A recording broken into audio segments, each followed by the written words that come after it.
On behalf of the Symbiosis family, I would like to extend a very warm welcome to one and all present here. I thank each and every person in the audience for joining us today in the opening ceremony of the 13th edition of Symbiosis Law School Pune's annual fest, Symbhav. I am also delighted to announce that we have been graced by the esteemed presence of Dr. Vidya Yeravdekar, ma'am, the Principal Director of Symbiosis Society and the Pro Chancellor of SIU, and Professor Dr. Rajni Gupte, the Vice Chancellor of SIU. Simbhav is a cultural and sports extravaganza that aims to bring together students from different disciplines across the globe and provide them a platform for mutual learning and growth. It encourages and allows students to showcase their innovative ideas and latent talents to pursue their finer interests in life. With that, I would now like to present to you the Simbhav welcome video. Post that, I would like to request the President of the Student Advisory Board of our college, Mr. Shervil Adappa, to deliver the welcome address and commence Simbhav 2021.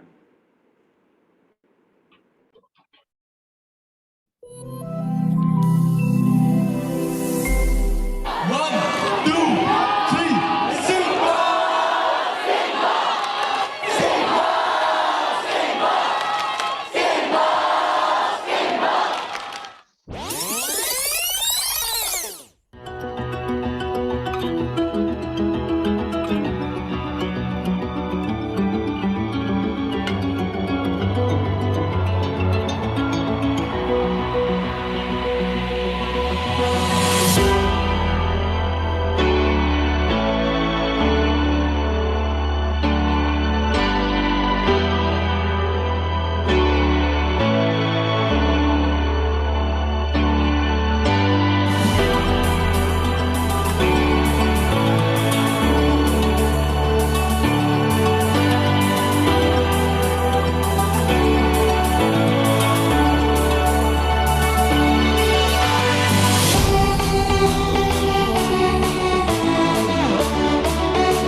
Yes, a very good morning to one and all. I am Sherval Adappa, the convener of SIMBAF 2021, and it gives me immense pleasure to welcome all of you to the opening ceremony of SIMBAF 2021. This marks the beginning of the 13th edition of our annual cultural festival, SIMBAF. Before we get started, I would like to express my appreciation to all those who generously helped us make this event possible. It is truly humbling and delightful to be in the august company of Suresh Prabhu sir, our Chancellor sir, Pro Chancellor ma'am, and Vice Chancellor ma'am. On behalf of the organizing committee, I would like to express my heartfelt gratitude to our director, Dr. Shashikala Gurpur. Mute, mute.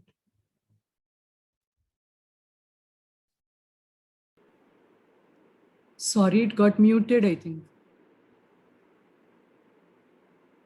Shervil, I think Could you you are. unmute, please?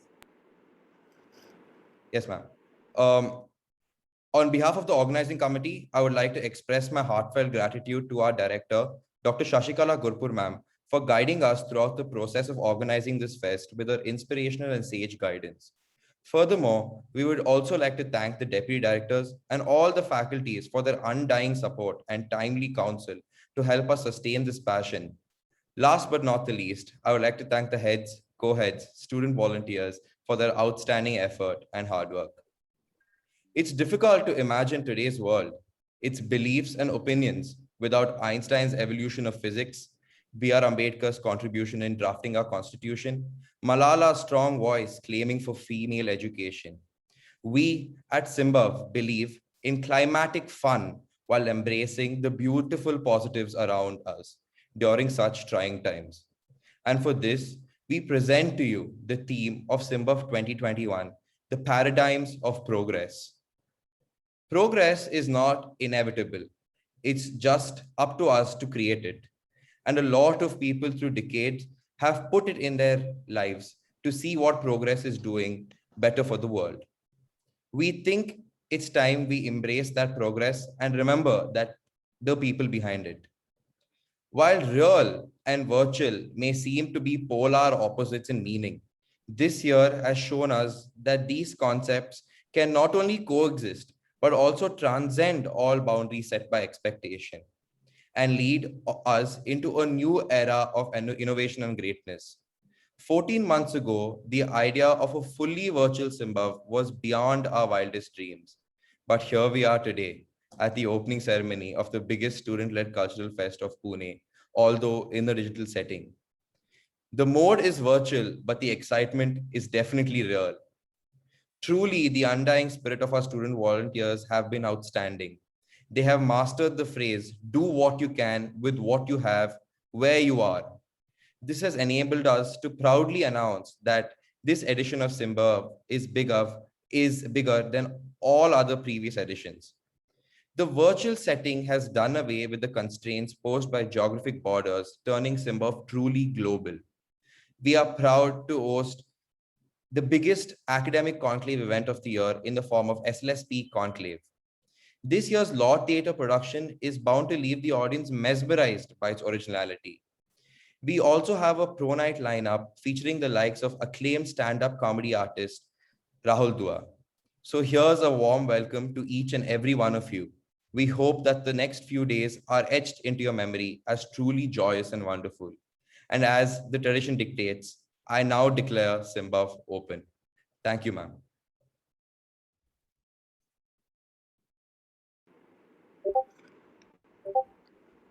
Thank you, Shervil. Professor Dr. Shashikala Gurpur ma'am is our Dean, Faculty of Law, Symbiosis International Deemed University, and Director of Symbiosis Law School, Pune. Ma'am is a Fulbright scholar and a distinguished academician and orator, having presented more than 225 invited lectures, workshops, and seminars globally. She has an outstanding career with a wide range of experience in teaching, research, and industry. Dr. Gurpur has 72 articles and research papers, 2 co authored books, and 12 book chapters to her credit. She has been a member of the Law Commission of India and is currently a member of the Curriculum Development Committee of Bar Council of India. Ma'am is the advisory and PhD referee of several national law schools and universities across India. Recently, she has been listed in the book 100 Legal Luminaries of India by LexisNexis, along with Indra Jaising, Arun Jaitley, Advocate Ram Jethmalani, and others. Ma'am has also recently been presented with the annual Kittur Rani Chennamma Award 2018 by the Government of Karnataka for her work towards the empowerment of women. I would now like to invite Dr. Shashikala Gurpur ma'am to give her introductory remarks. Good morning, Honorable Chief Guest, Mr. Suresh Prabhu, our Honorable Pro-Chancellor Dr. Vidya Erodekar Madam, and our Vice Chancellor Dr. Rajni Gupte, our dear Student Advisory Board leader, Mr. Sharvil Adappa, other cabinet members and other committee members, my dear deputy directors and other faculty members, and all those who are viewing this magnificent event across India and across the world on live streaming. A very warm welcome to each and every one of you on behalf of our team. As the Student Advisory Board President, Mr. Adappa already highlighted how this Simbav is very unique. I would like to say that there are two belief systems. One is the Asian Indian belief system, which says that any event takes shape over a mandala time, which means that in 48 days or 48 years. So we finished a quarter of a mandala last year with the different strengths that Simbav gathered over the years, with the very respectable and strong support from Dr. Vidya Erodekar ma'am, Dr. Muzumdar sir, and everybody from the Symbiosis family. Today, we don't have sir present here because of many other pressing responsibilities. But I remember sir telling us that you should let loose the students for that day. It is their occasion, it's their energy, it's their ideas. You should not hold the strings strong. I being a law person, I find it very difficult, but every time sir's words guide me, and I was sharing it with our Honorable Vice Chancellor also. So we are very happy, dear sir, that you have joined us in the youthful spirit, like our Symbiosis top management. I'm sure that this youthful spirit rubs on you as well, because all of us who are mentors and teachers to this generation get younger with the osmosis of their energy. I'm very happy to share here that in this quarter mandala time, after establishing all those milestones, we have a restart. As the Western belief system goes, 13 is a jinxed number. Many of the buildings in the West don't have the 13th floor. It seems like it's a kind of serendipity that the 13th Simbav had to go online. And it was the time for us to respond to the tough times we are in. This morning, I was woken up by this sad thought that the ethical dilemma that we lawyers face, the teachers face, and I'm sure our top management has been harping on this. I remember recently Dr. Muzumdar sir was telling me how we can think of festivals at all in these times. Sir, that kind of ethical dilemma, and ma'am, is there, I think, in everybody's mind, including our young students. So they have scaled down this entire event to 5% of the earlier expenditure, and without sacrificing the quality and adding more quality in a very subtle form. Let me just highlight, I think Mr. Sharvil, in the true spirit of symbiosis, did not want to go against our core value of humility, did not mention some of them. I would like to say that we have seen that some portion of the donations that we gathered over the year went to feed some of our programs in the community service, especially the migrant labor, working with the police, feeding our many of our poor neighborhood, alongside supporting Kailas Satyarthi's movement. Some part of that support system itself has gone to support this very complex and very attractive e-platform. We did not want to go against the grain of austerity. Our ethical dilemma was like this. On the one hand, we had to be quietly empathizing and reverberating with the sadness that was surrounding us. On the other hand, we had to keep the lamp of hope burning, lamp of hope for the next generation, that our youngsters who have a big future before them, who finish their 5-year law degree, 3-year law degree, and leave the portals of this institute to the big world out there, they should walk with that wisdom. They should walk with that maturity, and they should walk with that shaping that we took sadness on us stride. Our position is somewhat like Arjuna in the battlefield.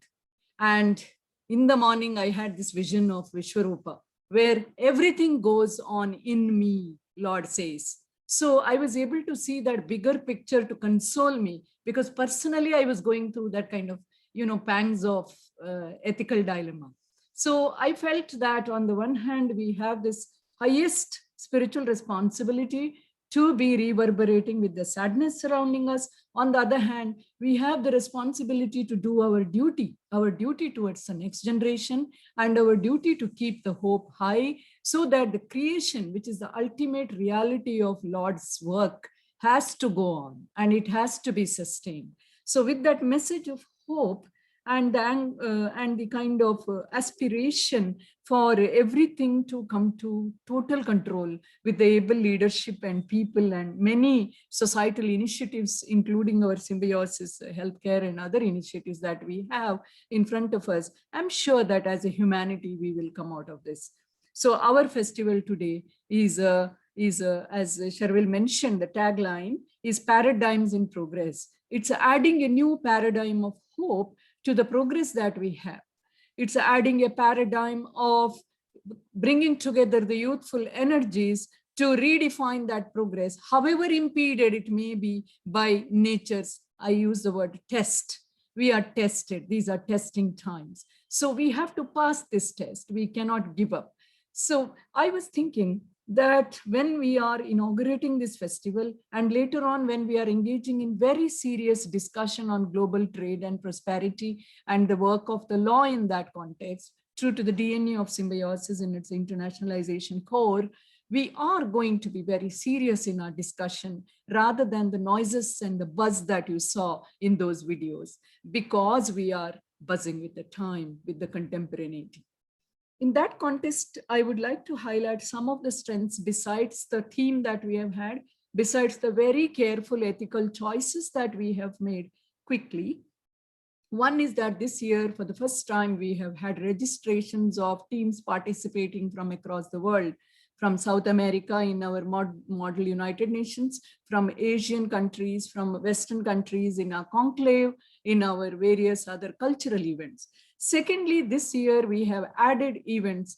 This year we have had a footfall which is promised to be 10 times higher than last few years' footfall. So in terms of quality, despite this shadow of sadness and virtuality, we have been able to see these kinds of hard work from our student team. Always Simba meant that campus used to come back to Punarjanma. It used to be a new avatar of the campus with all the young people on the corridors, busily engaging, collaborating, learning new things about their friends, discovering their own inner strengths and learning a few new skills. This year it has happened again in the shadow, but I'm sure at the end of this, at least out of our student population, 50% of them would have had the opportunity to cultivate new friendships, to showcase their talents, to get trained under the theatrical and other teams. So with that hope, once again, I thank all our dignitaries, especially Mr. Prabhu, for joining us. As usual, you have been, sir, a great friend of Symbiosis and a great moral strength to all of us as a knowledge leader, thought leader, and innovator as a minister. So I'm sure that with the innovation spirit that guards us through the great mentorship of Dr. Muzumdar sir, Dr. Vidya ma'am, and also Dr. Gupte ma'am, I'm sure that today is going to be the beginning of that kind of hope for the law students here and law students across the country and across the globe, as much as all other youngsters who have joined us. With that message of wisdom, hope, and a very considered ethical choices that we are making, I welcome one and all, and I wish all the best for every event of Simbo and every great lesson for every student and every participant here, as much as I pray that nature's fury ends and we all will gather our humanity to stand by those who are in pain and suffering, because law does not have its meaningful justice without total response to suffering. So let's not forget human suffering, and let us use this occasion to celebrate the strength that we have to extend to end this suffering. Welcome one and all.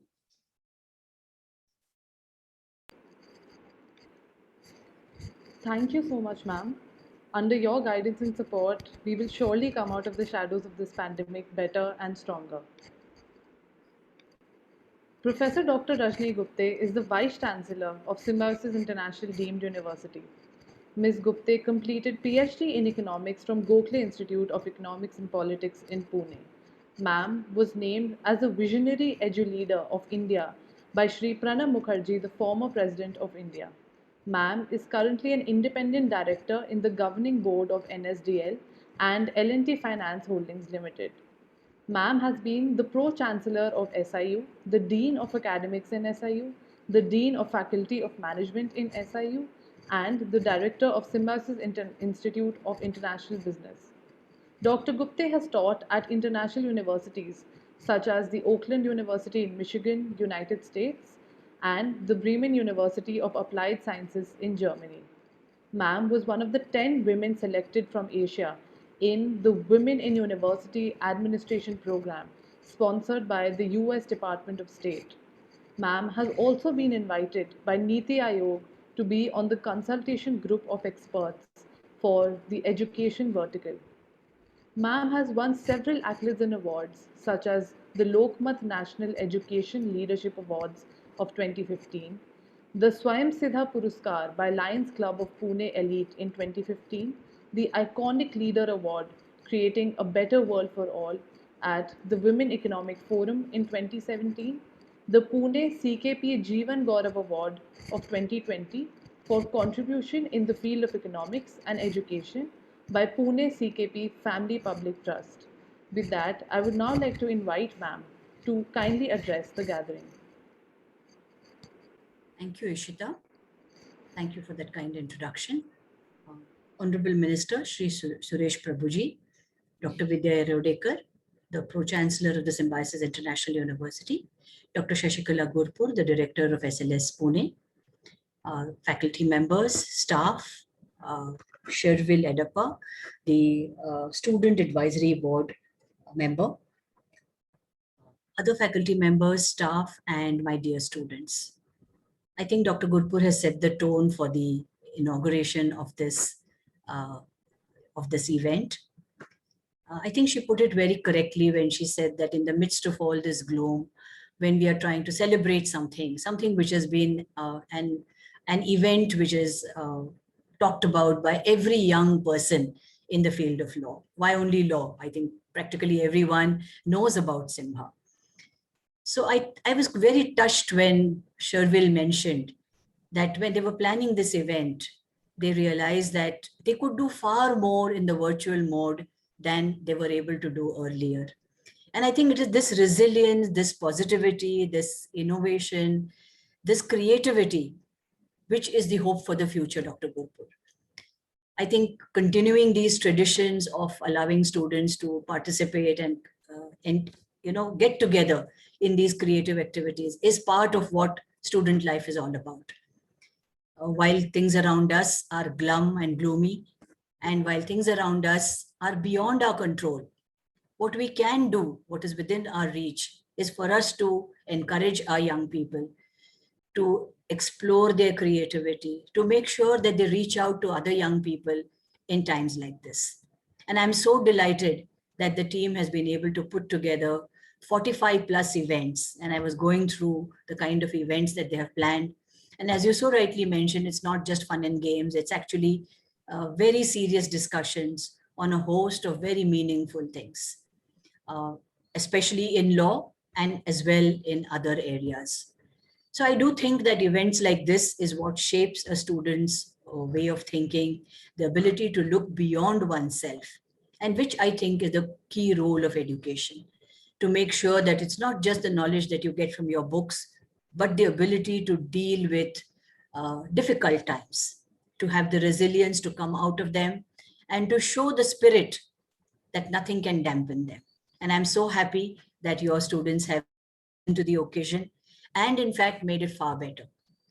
Having a global reach, being able to get people from across the globe, I do think will add value to this event, something that we missed when it was in person. Of course, we missed the buzz and the excitement and the students getting together. And I recall how enthusiastic the students would be, but I'm sure the enthusiasm is no less.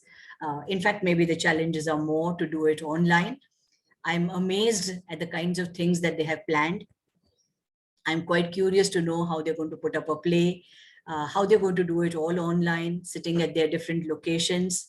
It must have challenged them, and I'm sure it will bring out the very best amongst our students, who are anyway the best in the country. So I do think that we owe our students the pleasure of participating in events like this.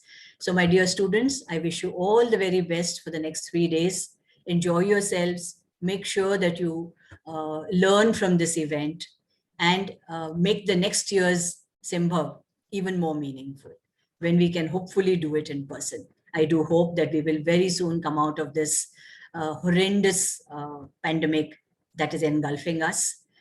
My prayers for all the families and everyone who has been distressed in this time. But at the same time, my best wishes to the event, and I'm sure you all will come out with flying colors. Thank you so much. Thank you, Dr. Gurpur.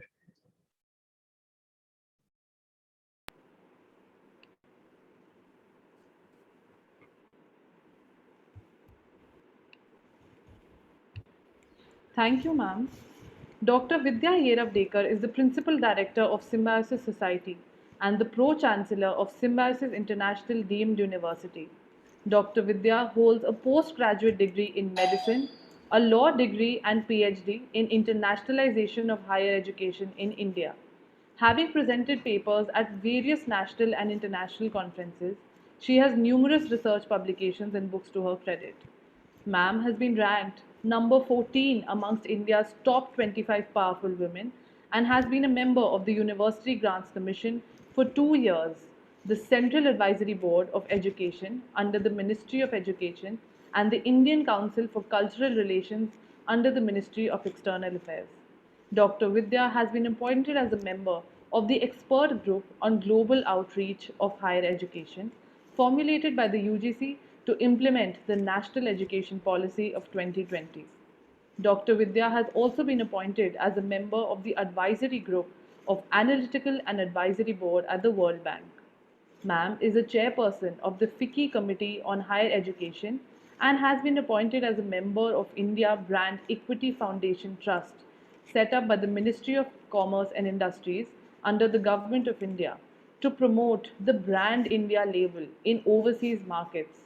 Ma'am has also been elected as a member of the Central Governing Council of Services Export Promotion Council, set up by the Ministry of Commerce and Industry under the Government of India.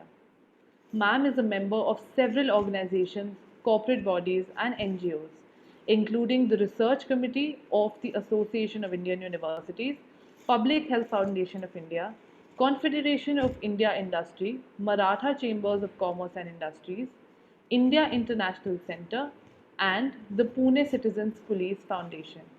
Having accomplished all such feats, Dr. Vidya's continuous endeavor to innovate and initiate has helped Symbiosis attain its present respect and admiration. With that, I would like to now invite Ma'am to kindly address the gathering. Thank you very much for the kind introduction. The chief guest of this function, Mr. Suresh Prabhuji, who is a very, very close friend of our family, specifically Dr. Muzumdar sir. And for me, he is an idol because he's an innovator, he's an entrepreneur, and he has all the wonderful qualities, very, very intelligent. For the students, I'm sure you all have gone through the Wikipedia page of Mr. Suresh Prabhu, so I don't need to introduce him further. But he finds innovative solutions to problems. Dr. Shashikala Gurpur, our Vice Chancellor, Dr. Rajni Gupte, faculty members of the Symbiosis Law School, and of course, all my dear students. I'm very glad that you all are celebrating Simbhav, because I think against the backdrop of this gloom, some celebration, especially for the young minds, is equally important. Yesterday, we had a seminar for 2 days, which was called Sim Health, which was organized by the Faculty of Health Sciences. And one of the sessions was on mental health. In fact, just a week before, we had a 2 days seminar, a virtual seminar on mental health issues. And one of the speakers yesterday, Dr. Rajesh Parekh, who is one of the eminent psychiatrists in Mumbai, made a very pertinent statement. And he said that while we are affected by this pandemic of corona or COVID since the last 2 years, 20 and 21, the next big pandemic is going to be a pandemic of mental health issues. And I think against this backdrop of these predictions, such celebrations, especially for young minds, is very important. Suresh Prabhu sir, Dr. Muzumdar sir could not join just now. In fact, he was about to join, but we heard two sad news. Two of our very old staff members, one of them, Colonel Atholi, who was the campus administrator of the large Symbiosis International University campus, passed away. And another young boy who was working in the Vice Chancellor's office as an assistant registrar, Vijay Rajopadhyay, passed away because of COVID. So against this gloomy background, when such functions are organized, there is always hope. I'm very happy that the students have found this very innovative way to celebrate. And this is, I think, what makes Symbiosis students different.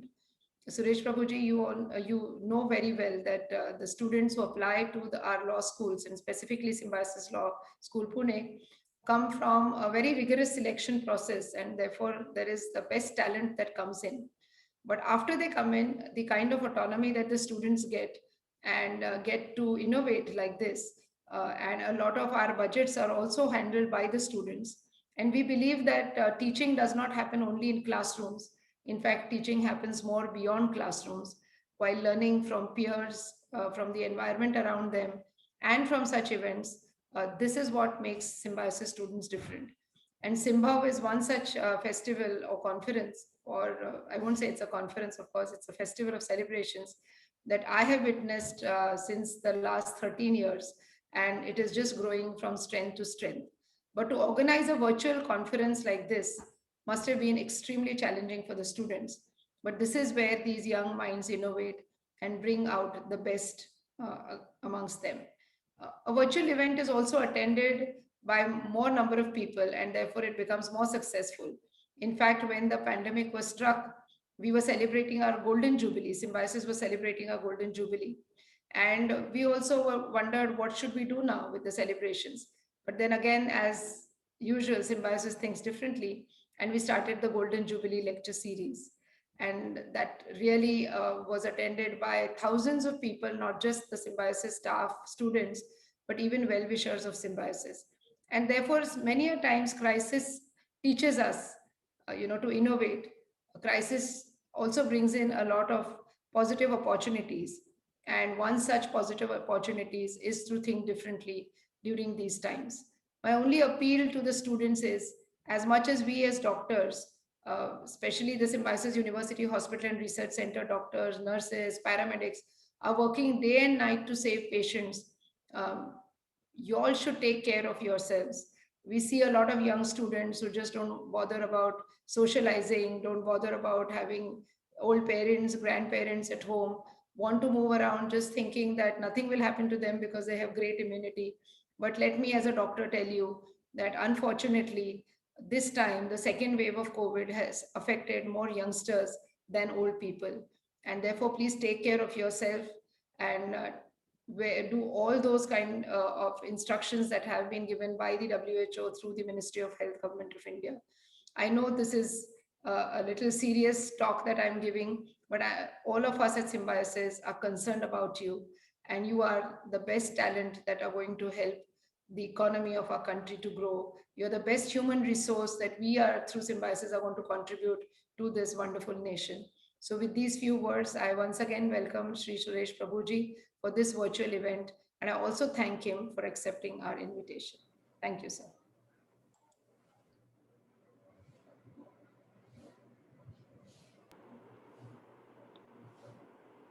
Thank you, ma'am, for your inspiring words. I would now like to request our Deputy Director, Dr. Bindu Ronil, ma'am, to kindly introduce and felicitate our chief guest. Thank you very much, Ishita. It's an honor to introduce the chief guest of Symbha, Honorable Shri Suresh Prabhu. Honorable Shri Suresh Prabhu is known as a man of action, having a panache for undertaking reforms, scripting turnabouts, and achieving superlative results by working in mission mode. Sir's credentials have propelled him into the league of top 3 Indian leaders by Asia Week magazine in its lead story, Giant on the Move, further strengthening his resolve to strike a healthy balance between human development and fragile ecosystem.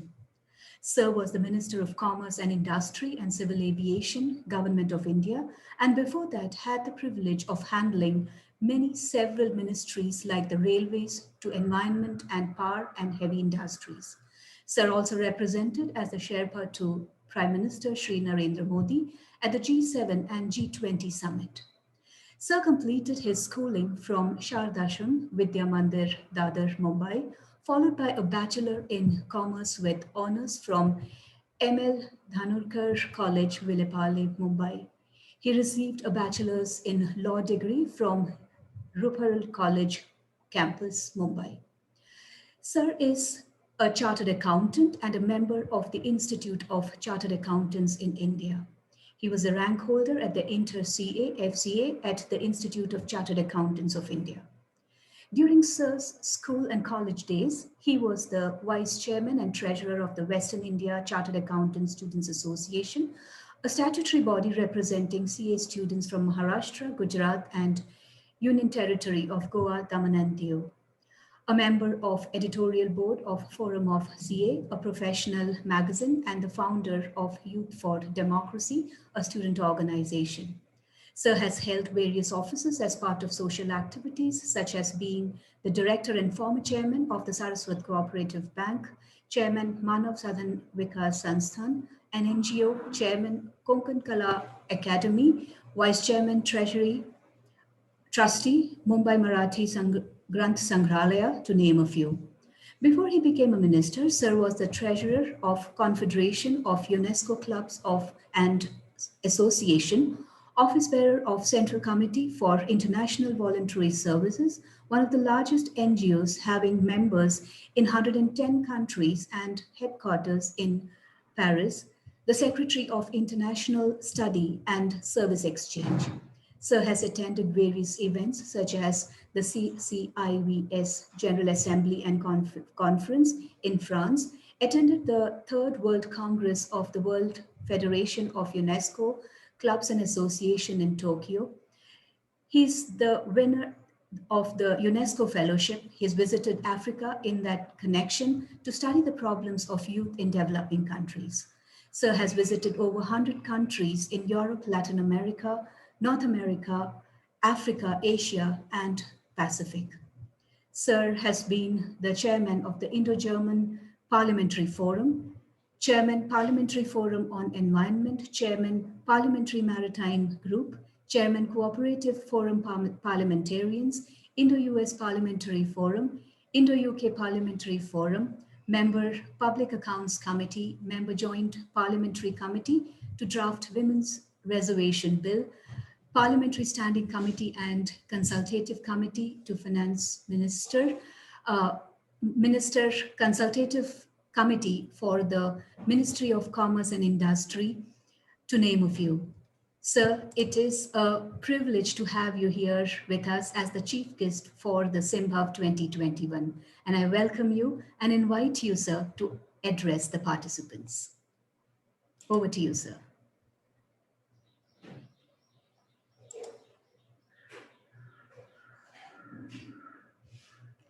Sir, may I request you to unmute your microphone?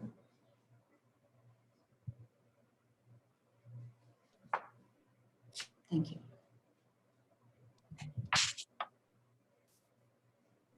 Good morning, friends. And let me thank Dr. Ronald for all these kind words. I'm very happy that an institute which was founded by a teacher has now become one of the top educational institutions in this part of the world.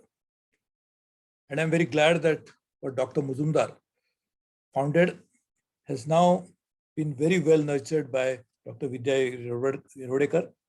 Therefore, I really want to congratulate you students for being part of such an illustrious institution. And you are very fortunate that you can claim after some time that I not only became a law graduate, but I graduated from Symbiosis School. That will add a lot of value to your credentials, not just in terms of degree, but in terms of people's respect for you, acceptability to you all students in the field of law, and I'm sure you will become top attorneys in the years to come. So I'm very happy that you are celebrating what is called as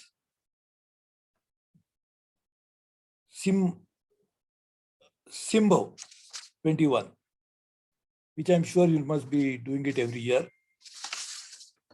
Unfortunately, this year is not such a happy occasion looking around.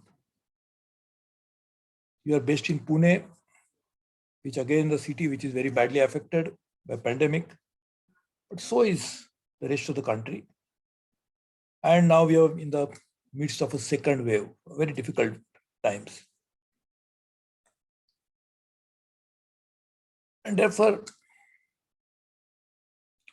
we must also ponder over, as students, as faculty, as institution, how can we help others to solve their problem?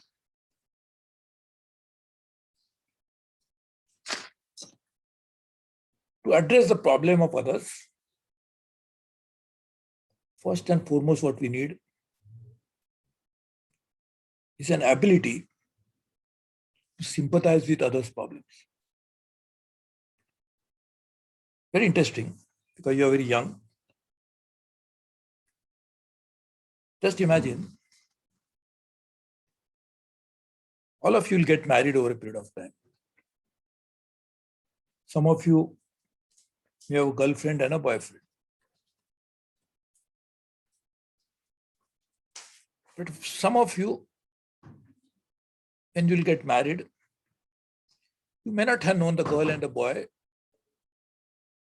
for that long before you are married. But you'll be married after, say, 5 years, because you are young, 7 years. When you are married and you live a happy married life, every time your spouse gets a pain, you feel the pain.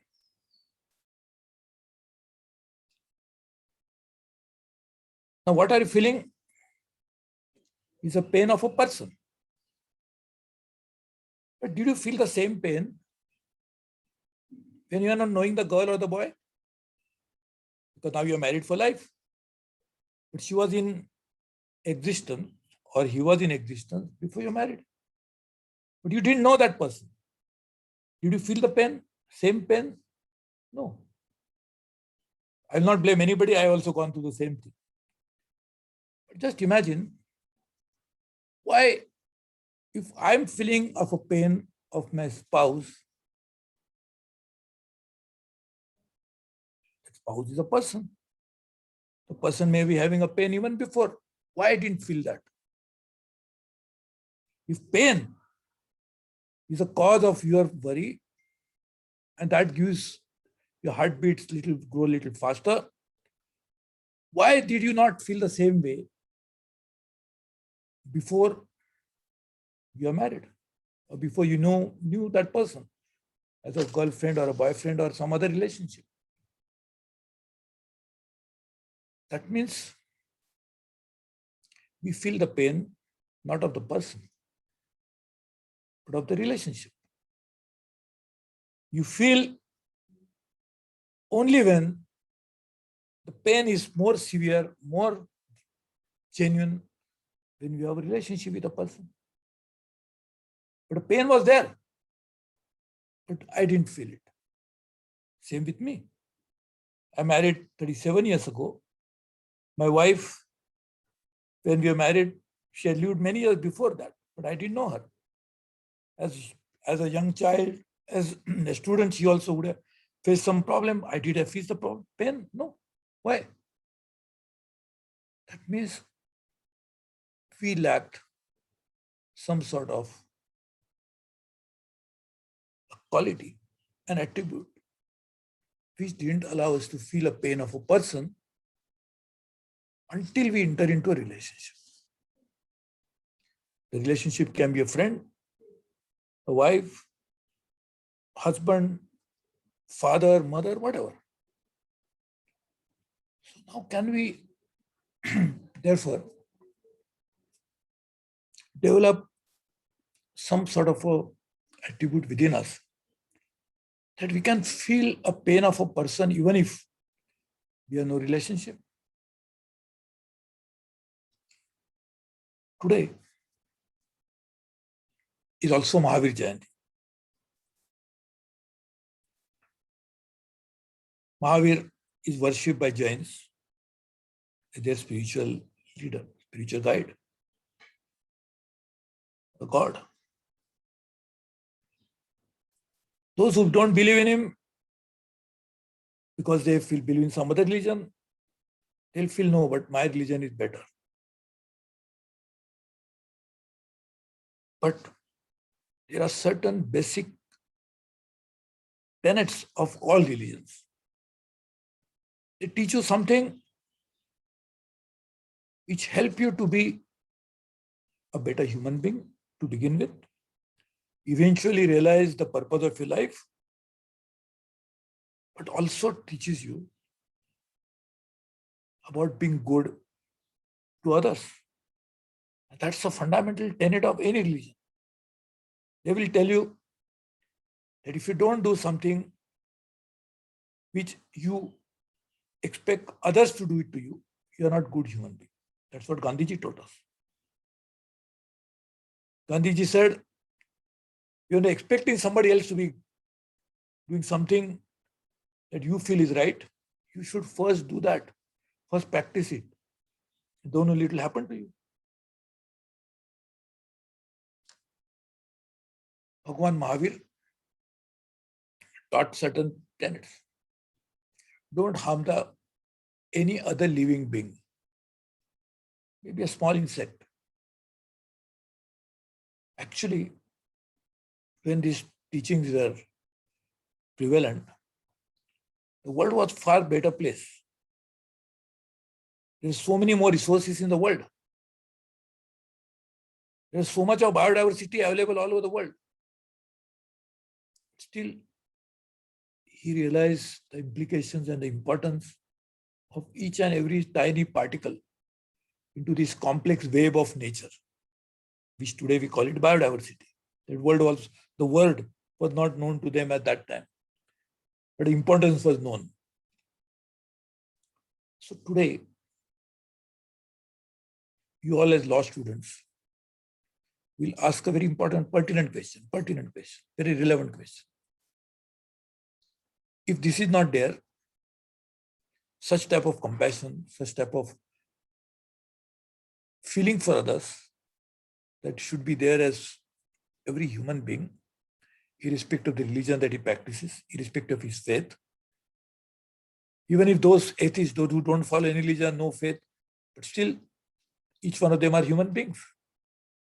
And to be qualified as a human being, forget a good human being, you must feel the pain of others or should not cause pain to others. How can it be done? As law students, you might say, can I make a law like this? Can I make a law that every person must have compassion? Yes, we can make a law. That's what we politicians as legislators are good at. We can make law on any subject. And worldwide, there are laws and laws.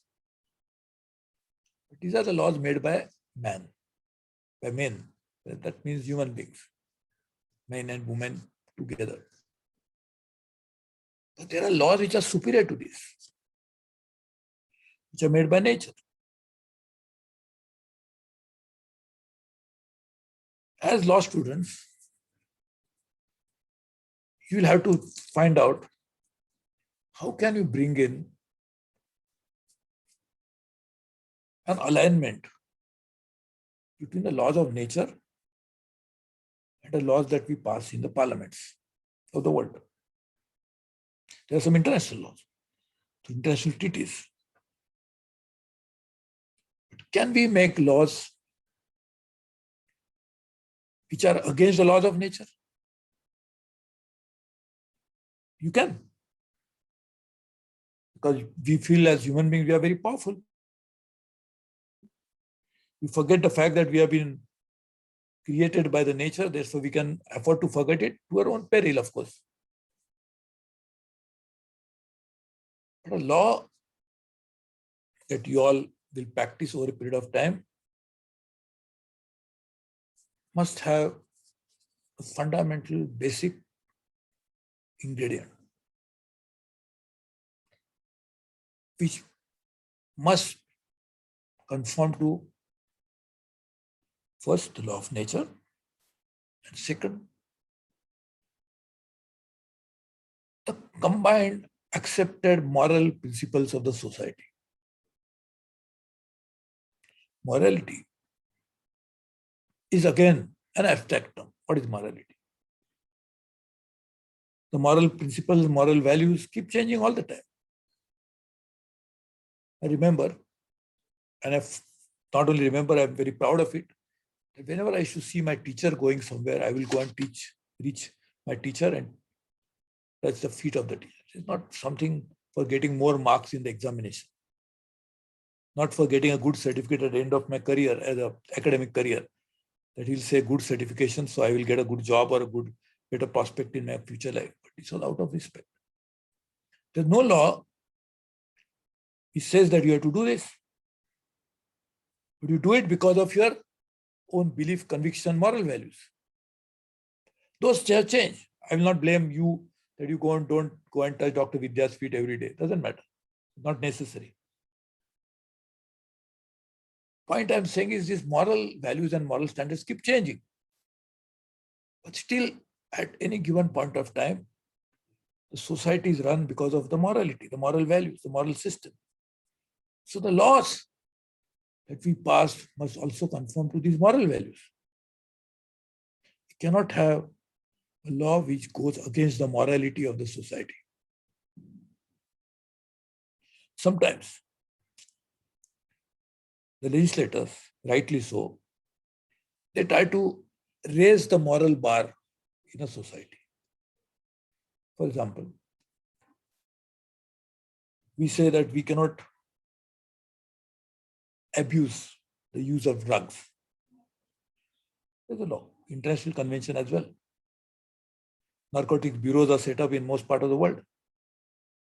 Now you can ask me, a society may think there is nothing wrong in that. Who are you to decide whether I should take drugs or not? Then the good counsel in the society thinks it's not good for the health. And if you take drugs for a long time, you may die soon. Of course, that's your choice. One can die anytime. There are certain countries like in India, you cannot commit suicide, it's considered criminal. But some societies may say, okay, that's my own life, I'll take it. But laws sometimes try to raise the moral bar. But still, the laws must conform to certain morality. Can we now think about lawmaking based on certain very strong human values, which can be brought out into human beings, which will make society better? And therefore, I was talking about, compassion, the feeling pain of others. It cannot be made by law that I can make law that you must feel pain of everybody other person. I can make a law. How will it happen? How will you implement? Because ultimately, as lawyers will experience, that a law is as good as it is implemented. If it cannot be implemented, what is the purpose of a law? I can put it in the statute book. We never see, ultimately, people don't feel the implication of that law on the ground. So you can make a law that you must feel the pain, but how will you feel it and how will you gauge? The police will come and say, did you feel the pain? Can doctor like Dr. Vidya can go and say, I will examine you and say whether you have felt the pain or not? Is that a way that you can implement a law? Something must happen within you. That's what I was giving example of my wife. She had even the most severe of the pain than what she's experienced today. I never felt it because I didn't know her. And today she feels a little bit, I am not feeling well, so I am running around and finding out best of things. So what is the truth? Both are true actually. I didn't feel the pain is also truth. I am feeling a slightest of the pain, much, much smaller than what she experienced earlier, is also truth. But I didn't feel, of course, there's a reason that I didn't know her. I didn't know where she was staying. Fine. It can be feel the collective pain of the society. Today we are facing pandemic. I was up till 3:30 last night. I'm not a health minister. I'm not doing any responsibility with that position of dealing with this. I'm trying to help people on my Twitter. Somebody tweeted me, I said, and at least 5-6 people in the middle of the night could get some help. Not I did help.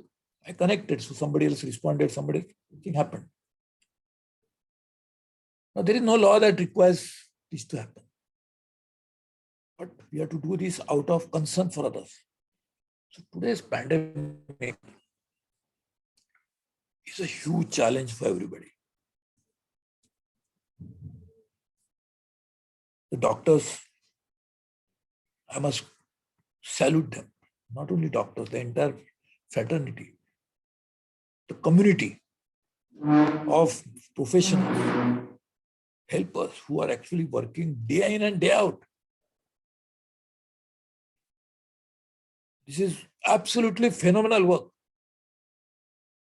I think I don't know how to even appreciate it, because to even appreciate, I must have some value within me to appreciate it. But they are doing phenomenal work. But still the challenges are huge. And therefore, if we can help other person, the society will be free of many problems. I keep quoting this, but I'll tell you again. Mahatma Gandhi ji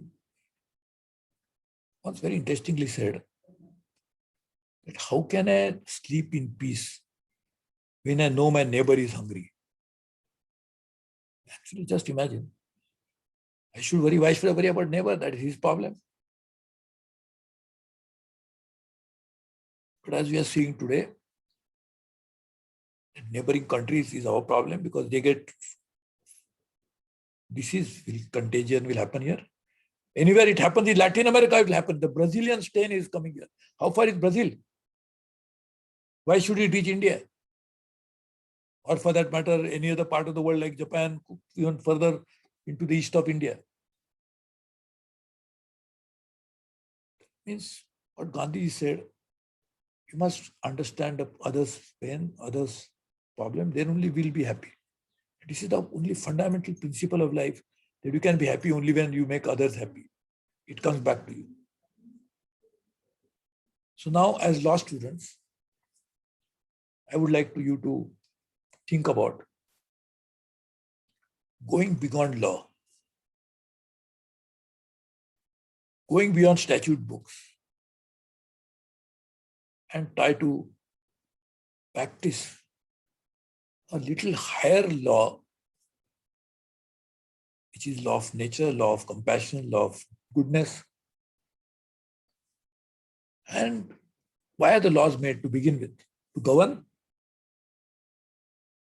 to manage a society or a company like corporate laws, or to prevent crimes or to address crimes, like the criminal laws, commercial laws to do commercial transactions, civil laws, personal laws to decide relationship between people. So laws are made for that. But just imagine if we follow a even higher law, maybe these subordinate laws may not be necessary. Commercial law is necessary because we have to, somebody is not honoring my contract, so I have to invoke the provisions of the contract law. In my relationship with my spouse, I'm not behaving properly, so I have to use my personal law, believing in my, relating to my own religion. But if you follow this higher law, you can imagine the help that we can get to ourselves. So therefore, as a students of law, I will request you to think about when you are a good lawyer or a good doctor, a good professor, first you have to be a good human being. If you're not a good human being, you can never be a good doctor or a good lawyer, actually speaking. Maybe successful lawyer, that's a different thing. Success can be measured in terms of money, the number of clients that come to you, the fees you charge for every appearance in the court, that's a success. But to be a good lawyer, you have to be a good human being. To be a good human being, you cannot be knowing the laws that you are learning in these classrooms. You have to follow a higher law of nature, higher law of goodness, and all of that can make you even a better lawyer over a period of time. We are seeing the laws making is changing. I remember when I was the Minister of Environment and Forest, I made a law for biodiversity by taking people. It was like a people's parliament. I consulted them drafting the law. I did the same thing in many other laws I'm not telling you. But so law first is making process, which has to involve people. They must understand it. We must understand the concern. Then comes the passing of law is part of that process in the parliament. There are actually the provision, first reading, second reading, third reading. There is very good constitutional provisions for that. And then comes administration of law. So people who administer are different than people who legislate. The people who draft the laws are different than the people who legislate. And then finally it comes to administration and compliance with law. The compliance will happen only when people feel that this law is good for me. Then automatic compliance will happen. And that will happen only when the laws are based on morality and these higher goods. So if you can align all three, the compliance will be far, far better. Of course, I'm sorry, if the compliance is better, the lawyers will not have a job to do. Sorry about it. But just imagine what kind of society will be. We feel law-abiding society. That's what we want every society to be in the modern times. Law-abiding society will become only when people will believe in the law. They feel it is my personal duty to obey the law. Not because police will come and arrest me. That's why under fear I am doing the law. I am obeying the law. That's one good thing because there has to be deterrent. But if we can bring a complete paradigm shift into the entire process of the law, people will follow it.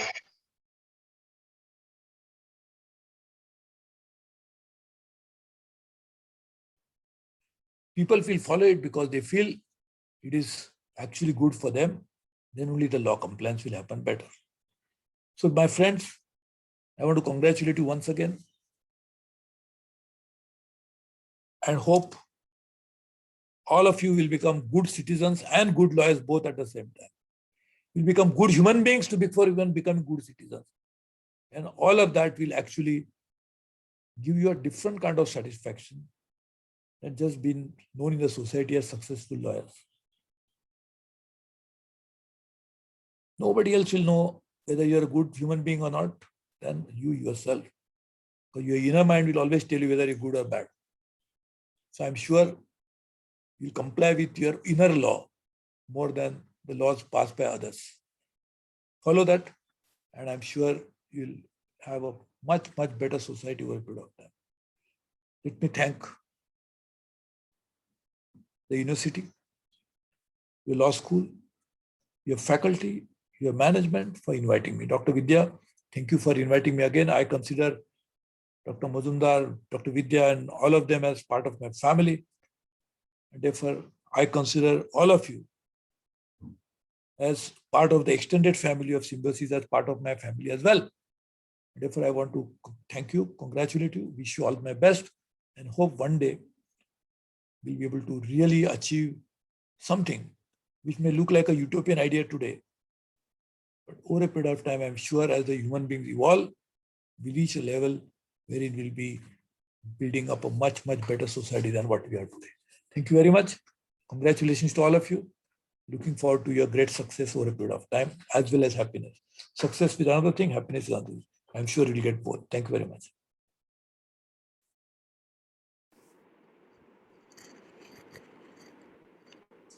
Thank you so much, sir.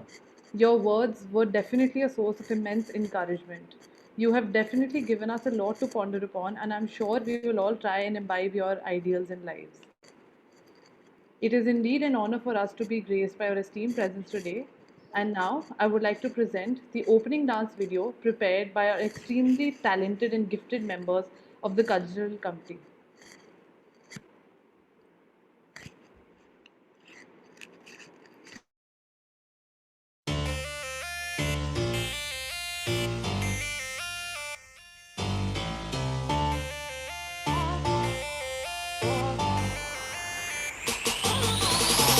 धर्री Kuku तक तक जनक जनक तकता जनक जनक तकता जनक जनक तकता जिजकिट दिलांग दुमकिट दादा दुमकिट दादा दुमकिट दादा धा धा धा थरकिट थरकिट थरकिट तक थरकिट दादा दा धा धा धा धा धा धा धाकिट तक दुमकिट तकता धाकिट कद कदिगिन धाकिट तक दुमकिट तकता गिनतरान धा दित्ता धाकिट तक दुमकिट तकता थरकिट तक धाकिट कद कदिगिन धाकिट तक दुमकिट तकता जिजकिट जिजकिट जिजकिट दादा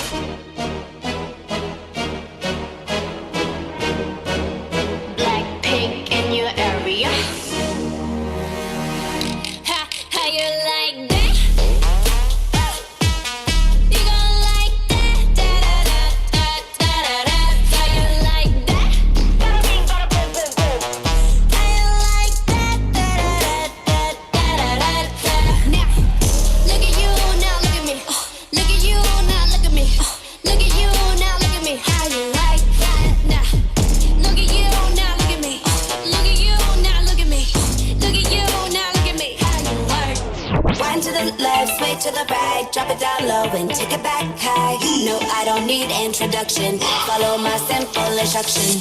You see me, I do what I gotta do. Oh yeah. On the gas list, no need to queue. Oh yeah. Me and my crew, we got the juice. Oh yeah. So come here, let me mentor you. Well, some say I'm bossy, cause I am the boss. Buy anything, I don't care what it costs. Stack like a casino, I'm Monte Rustino. If you're the supreme, then I'm Diana Ross. All my ladies, one to the left, straight to the right. Drop it down low and take it back high. No, I don't need introduction. Follow my simple instruction. One to the left, straight to the right. Drop it down low and take it back high. No, I don't need introduction. Follow my simple instruction.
That was indeed a marvelous performance. With that, we come to the end of the opening ceremony of SIMBUF 2021.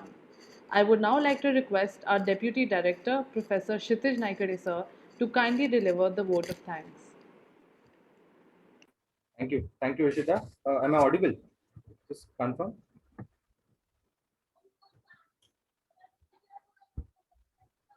Am I audible, Ishita? Yes, sir, yes, sir. Okay. Thank you. Good morning, everyone.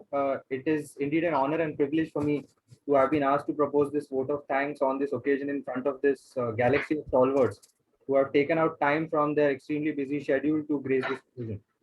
I would like to first up thank Dr. Mujumdar. मागच्या बाजूला आमच्या युनिव्हर्सिटीतला एक Can people please mute their yeah, thank you very much. I would like to thank Dr. Mujumdar sir for being the Bhishma Pitama of our Symbiosis fraternity and always being the leading light of inspiration even in these difficult times. I would like to next thank Dr. Rajni Gupte ma'am for being supportive in all our student and faculty endeavors.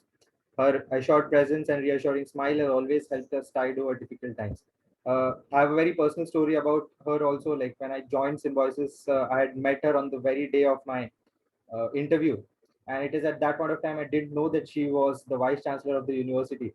And she spoke to me and assured me, and I still remember that particular day. And since that day till today, I've she's always been there and always been like the leading light for all of us students and faculty. I would like to thank Dr. Vidya Erodekar ma'am for being the pillar of strength behind all our conventional and unconventional ventures at SLS Pune. In my several years at SLS Pune, there has not been a single occasion where we have approached her for a rational proposal and she hasn't approved the same.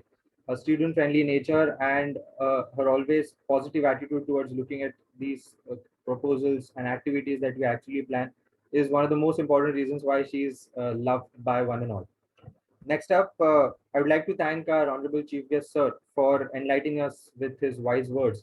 His presence and contribution in active politics through the various leadership positions that he has held over the years gives us youth a glimmer of hope for the educated people of our country who are usually used to getting disappointed more often than not.